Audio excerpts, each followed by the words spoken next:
십자가를 참으신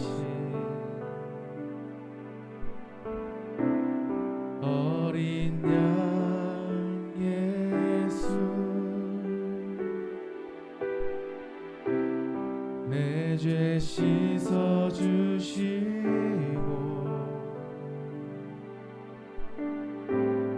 구속하셨네.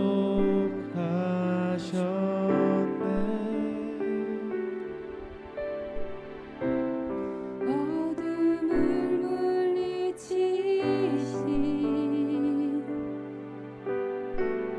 세상의 빛 예수, 영광의 빛 비추사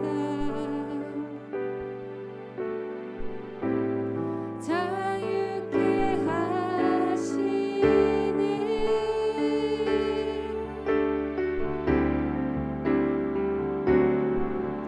예수 하나님의 완전한 사랑, 예수 하나님의 값없는 은혜, 예수 하나님의 놀라운 지혜, 아름다운 그 이름 예수.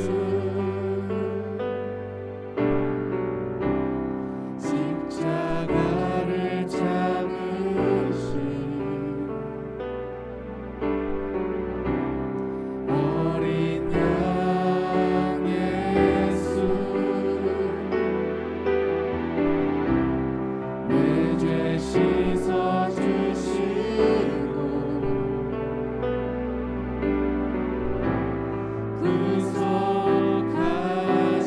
구속하셨네. 어둠을 물리치신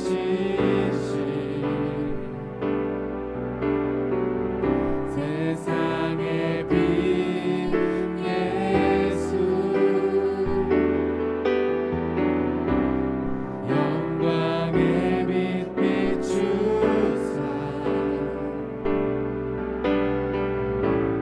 자유케 하시네.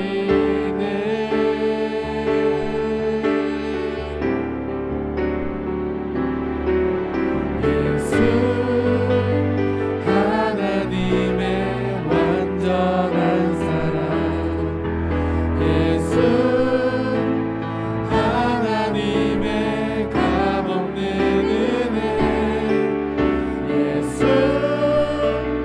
하나님의 놀라운 지혜, 아름다운 그 이름 예수. 주 같은 분 없네. 주께 영광 돌리세. 주 같은 분 없네. 주께 영광 돌리세.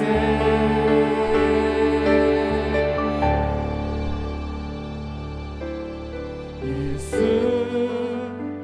하나님의 완전한 사랑, 예수 하나님의 값없는 은혜, 예수 하나님의 놀라운 지혜, 아름다운 그 이름 예수.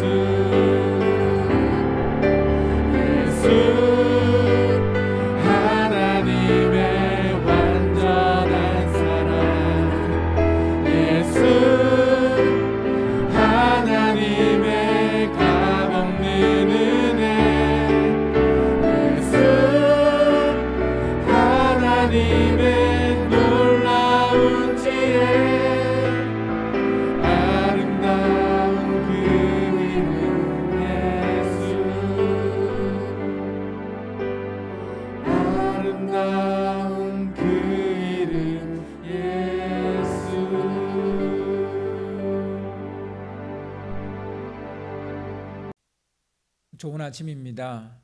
고난주간 특별 새벽 예배 넷째 날입니다. 오늘은 미움을 받고 쉽지 않은 유혹이라는 제목으로 말씀을 나누겠습니다. 마가복음 13장 9절에서 13절 말씀을 봉독하겠습니다. 마가복음 13장 9절에서 13절 말씀입니다. 너희는 스스로 조심하라. 사람들이 너희를 공회에 넘겨주겠고 너희를 회당에서 매질하겠으며 나로 말미암아 너희가 권력자들과 임금들 앞에 서리니 이는 그들에게 증거가 되려 함이라. 또 복음이 먼저 만국에 전파되어야 할 것이니라. 사람들이 너희를 끌어다가 넘겨줄 때에 무슨 말을 할까 미리 염려하지 말고 무엇이든지 그때에 너희에게 주시는 그 말을 하라. 말하는 이는 너희가 아니요 성령이시니라. 형제가 형제를, 아버지가 자식을 죽는데 내주며 자식들이 부모를 대적하여 죽게 하리라. 또 너희가 내 이름으로 말미암아 모든 사람에게 미움을 받을 것이나 끝까지 견디는 자는 구원을 받으리라. 아멘. 예수님이 이 땅에서의 마지막 한 주간을 어떻게 보냈는지를 주의 깊게 살펴보아야 한다는 말씀을 제가 어제 여러분에게 이야기했습니다. 주님의 마지막 한 주간을 더듬어 살펴보면 어떤 것에 매우 집착하고 있다라는 것을 우리가 알 수 있습니다. 그게 뭘까요? 성전입니다. 주님은 무척이나 고집스럽게 성전과 자신을 연결시키고 있다라는 것을 우리는 알 수 있습니다. 이미 살펴보았듯이 예수님은 자신이 예루살렘 성전을 대체할 것임을 명명백백하게 밝히셨습니다. 더 나아가 성전이 완전히 무너지는 것과 당신의 죽음을 또한 연결시키고 있습니다. 예루살렘 성전이 돌 위에 돌 하나도 남김없이 무너지듯이 새 성전이 되신 예수님 자신도 완전히 찢기고 모든 피를 흘리시고 죽게 될 것이라고 말씀하십니다. 그리고 성전이 파괴되고 나면 이스라엘은 뿔뿔이 흩어지게 될 것이고 이스라엘 민족에게 재난이 들이닥칠 것입니다. 마찬가지로 성전 되시는 주님께서 죽게 되면 예수님을 따르는 제자들과 믿는 자들에게 재난이 닥칠 것이라고 말씀하십니다. 많은 크리스찬들이 묻습니다. 목사님, 마지막 때가 언제인가요? 종말은 언제부터 시작되는 걸까요? 마지막 때 닥칠 대환란은 시작되었나요? 우리가 착각하고 있는 것이 있습니다. 주님이 갈보리 언덕에서 십자가에 달려 죽으실 때 마지막 때는 시작되었습니다. 그때부터 종말은 시작되었다는 말입니다. 또한 그때부터 재난과 환란도 시작되었습니다. 우리 그리스도인들은 이미 종말은 시작되었고 그 종말의 끝이 아직 오지 않았다는 사실을 알아야 됩니다. 그런데 종말이 시작되지 않은 걸로 그렇게 생각하고 있는 크리스찬들이 많습니다. 종말은 시작되었고 그 종말의 끝이 오지 않았다라는 사실을 알고 있어야 됩니다. 이미 우리는 종말의 시대를 살고 있는 것이죠. 단지 그 종말의 끝이 아직 오지 않았을 뿐입니다. 그런데 너무나 많은 크리스찬들이 종말의 시작도 아직 오지 않았다고 생각하고 있습니다. 이것은 심각한 착각입니다. 우리는 이런 잘못된 지식과 지혜로 인해 경각심을 잃어버리고 살아가고 있는 것입니다. 종말에 대한 잘못된 지식과 지혜를 가지게 된 것은 종말에 대해서 말씀하신 주님의 말씀에 우리가 귀를 기울이지 않기 때문입니다. 예수님이 죽고 나면 재난이 닥칠 것인데 그때 제자들이나 예수를 믿는 자들은 주의해야 할 것이 두 가지가 있습니다. 첫 번째로 주의해야 할 것은 자칭 자신이 재림의 예수라고 주장하는 사람이 등장하게 될 것인데 그들에게 미혹되지 말라라는 것입니다. 이것이 첫 번째로 주의해야 될 점입니다. 주님의 재림을 기다리는 그리스도인들에게는 이건 빠지기 쉬운 유혹임에 틀림이 없습니다. 예수님을 믿지 않거나 재림에 아무런 관심이 없는 사람들에게 이것은 유혹이 되지 않습니다. 그러나 재림의 주를 기다리는 크리스찬들에게는 항상 주의해야 될 그런 사안이 아닐 수 없는 것이죠. 재난이 닥칠 때 제자들이 주의해야 할 또 다른 하나는 공공연한 핍박을 받게 될 것이라는 것입니다. 처음 얼마 동안 그리스도를 믿고 따르는 그리스도교와 유대교는 비슷했기 때문에 그리스도교는 유대교의 한 분파로 보였습니다. 그러나 시간이 지날수록 둘의 차이가 확연하게 드러나게 되었죠. 당시 유대 사회에서 유대교가 메이저이고 기독교가 마이너였기 때문에 유대인들은 시간이 갈수록 기독교인들을 핍박하게 됩니다. 사도행전을 읽어보면 초대교회의 역사는 핍박받는 초대교인들의 생생한 이야기라는 것을 우리는 금방 알아차릴 수 있습니다. 유대인들이 기독교인들을 사내들인 법정에 넘겨줄 것이라고 그렇게 주님은 말씀하십니다. 사도행전을 보면 스데반이 핍박을 받다가 순교를 당하고 제자 야고보가 순교를 당합니다. 제자 베드로가 옥에 갇히고 법정에 서게 되고 협박을 받게 됩니다. 예수님이 사내들인 법정과 빌라도 법정에 넘겨져서 고초를 당하신 것처럼 기독교인들도 그렇게 될 것이라고 말씀하십니다. 기독교로 개종한 이들이 유대인 해당에 가게 되면 매를 맞게 될 것이라고 말씀하십니다. 제자들과 그리스도인들은 예수님을 믿는다는 이유로 총독들과 임금들 앞에 서게 될 것이라는 것입니다.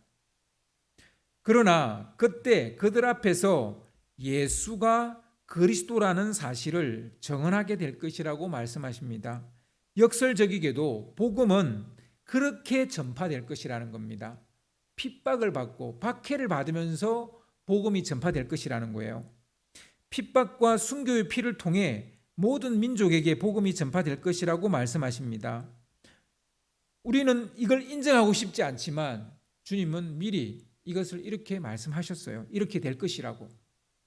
아무튼 사람들이 예수 믿는 사람들을 끌고 가서 공회나 법정에 넘겨줄 때에 너무 걱정하지 말라고 말씀하십니다. 왜냐하면 복음을 그때 정언하게 될 텐데 정언할 때 무슨 말을 해야 될지 걱정하지 말라는 거예요. 왜냐하면 성령께서 말할 것을 지시하시고 우리 입에 말을 넣어주실 것이기 때문이라고 말합니다. 성령이 마음 주시는 대로 말하면 된다는 거예요. 그때 말하는 이는 너희가 아니라 성령이시기 때문에 미리 걱정하지 말라는 것입니다. 이것이 마지막 때의 모습입니다. 지금이 왜 마지막 때가 아직 그 마지막의 끝이 아닐까요? 복음이 땅끝까지 전파되지 않았기 때문이죠. 그러나 더 엄밀하게 말하면 우리가 복음을 전하면서 이런 핍박을 받지 않기 때문입니다. 마지막 때의 가장 강력한 증거는 그리스도인들이 복음을 전하면서 핍박을 받는다는 거예요. 박해를 당한다는 거예요. 순교의 피를 흘린다는 거예요. 그것이 마지막 때의 증거입니다. 이 시대 그리스도인들이 마지막 때에 대한 무슨 소설 같은 환상을 가지고 있는 것 같아요. 뭐 마지막 때 그러면 좀 우주적인 어떤 것들이 일어날 거라고 생각을 합니다. 다시 말하지만 마지막 때는 예수님이 십자가에 달려 죽으실 때 그때 시작되었고 그 마지막 때에 나타날 징조들은 이미 그때부터 나타나고 있습니다. 마지막 때가 아직 오지 않았다가 아니라 이미 왔고 그 마지막의 끝이 오지 않은 것뿐입니다. 그 징조 중에 하나가 마지막 때의 그 징조 중에 하나가 예수를 믿고 따르면 사람들로부터 미움을 받게 된다는 거예요. 좀 더 쉽게 말하면 예수를 믿음으로 인해 핍박을 받고 박해를 받게 될 것이라는 것입니다. 그런데 이런 환난과 핍박이 가족 안에서도 일어날 것이라고 말씀하십니다. 유대교를 따르는 형제가 예수를 따르는 형제를 죽음에 넘겨줄 거라는 겁니다. 피를 나눈 형제인데도 유대교냐 그리스도교냐에 따라서 이와 같이 서로 죽음에 넘겨줄 것이라는 겁니다. 유대교를 따르는 아버지가 예수를 따르는 자식을 또한 그렇게 넘겨줄 것이라는 것입니다. 유대교를 따르는 자식이 예수를 따르는 부모를 거슬러서 일어나서 그 부모를 죽이는 일이 일어날 것이라고 말하고 있습니다. 오늘날 무슬림을 보면 종교의 차이로 인해 이런 일들이 비일비재하게 일어납니다. 우리 기독교 안에 이런 일들이 일어날 것이라는 겁니다.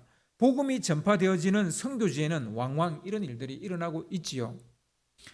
예수님을 믿게 되면 이웃이나 사회 공동체로부터도 미움을 받게 될 것이라고 말합니다. 가족을 넘어서 뿐만 아니라 가장 가까운, 가장 친밀한 가족으로부터 미움을 받게 될 것입니다. 경험해 보신 분은 알겠지만 가족이나 우리가 속해 있는 공동체로부터 미움을 받는다는 것이 얼마나 괴로운 일이고 힘든 일인지 모릅니다. 그 누가 사랑하는 사람들로부터 신앙 때문에 미움을 받고 싶겠습니까? 특별히 사랑하는 사람들로부터 미움을 받고 싶지 않죠. 그래서 이것이 유혹이라는 것입니다. 미움을 받을 용기라는 책이 몇 년 전에 베스트셀러로 이렇게 잘 팔린 적이 있습니다. 신앙이 아닌 영역에서도 미움받을 용기가 필요하다면 신앙적인 것으로 인해 미움받을 용기는 더더욱 필요하다고 말할 수 있을 것입니다. 우리 크리스찬들은 미움을 받을 용기를 가져야 합니다. 미움받을 용기가 없다면 우리는 예수의 제자로 살지 못할 것입니다. 아니, 마지막 때의 크리스찬으로 살지 못할 것입니다. 요즘 이 유혹을 이기지 못하고 믿음이 떨어지는 사람들이 참 많습니다. 결혼하기 전에 잘 믿다가 남편이 믿지 않는다는 이유로 신앙을 버리는 사람들도 있고요. 교회가 욕을 많이 먹는다는 이유로 교회 다니는 것 포기하고 신앙을 포기하는 사람들이 많습니다. 우리의 믿는 바가 미움받아도 될 만큼 가치 있는 것이 아닙니까? 그렇지 않습니까? 우리의 믿음 때문에 미움을 받을 것인지 아니면 미움을 받지 않기 위해서 믿음을 버릴 것인지 마지막 시대를 살아가는 우리는 이런 선택의 기로에 서게 될 것입니다. 이런 선택의 기로에 서는 것이 마지막 때의 징조라는 거예요. 전적으로 우리의 선택에 달려 있을 것입니다. 분명하게 말할 수 있는 것은 미움을 받아도 될 만큼 우리의 믿음은 가치 있는 것이라는 사실입니다. 미움은 일시적일지 모르지만 믿음은 영원한 것을 우리에게 주는 것이죠. 현재의 고난이 장차받을 영광과 우리가 비교할 수 없는 것은 그 영광이 더 크기 때문에 그렇습니다. 주님은 이렇게 말씀하십니다. 너희는 내 이름 때문에 모든 사람에게 미움을 받을 것이다. 그러나 끝까지 견디는 사람은 구원을 받을 것이다. 그렇습니다. 여러분, 신앙 때문에 미움받지 않고 싶은 유혹에 빠지게 될 것입니다. 그 선택의 기로에 서게 될 것입니다. 그럴 때 그 유혹에 넘어가 버린다면 우리는 그리스도인이 아닙니다. 그러나 그 유혹을 이기고 끝까지 우리의 믿음을 지킨다면 환난이 오고 핍박이 오고 우리가 그것 때문에 어려움을 당한다 할지라도 끝까지 미움받을 용기를 가진다면 우리는 진정한 그리스도인이 될 것이고 그리고 끝까지 그 믿음을 견디는 사람은 구원을 받게 될 것입니다. 그래서 미움받고자 하는 어떤 그런 받고 싶지 않은 그런 유혹이 올 때, 미움을 받고 싶지 않은 유혹이 올 때 그 유혹을 물리치는 여러분 되시기를 주님의 이름으로 축원합니다. 기도하겠습니다. 사랑하시는 아버지 하나님, 오늘도 우리의 믿음을 지키기 위해서 미움을 받는 그리스도인들이 있습니다. 그런데 한 번씩 때때로 이런 미움받을 자신이 없고 계속해서 이런 미움을 받는 것이 너무나 어렵고 힘들어서 미움받고 싶지 않은 유혹에 빠질 때가 있습니다. 주님, 그럴 때마다 우리에게 힘 주시고 능력 주셔서 미움받을 수 있는 용기를 주시기를 간절히 소망합니다. 그 유혹에 넘어가지 않도록 붙잡아 주시기를 원합니다. 그래서 끝까지 우리의 믿음을 지키고 끝까지 이런 어려움과 고통과 환난과 핍박을 견뎌내므로 구원을 이루어내는 저희들 되도록 도와주시기를 간절히 바라고 원합니다. 그렇게 우리를 붙들어 주실 줄 믿고 감사드리며 예수님의 이름으로 기도드렸사옵나이다. 아멘.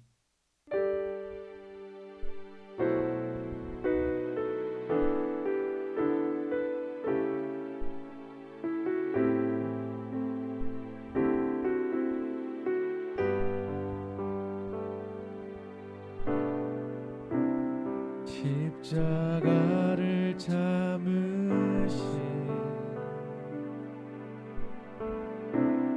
어린 양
주님의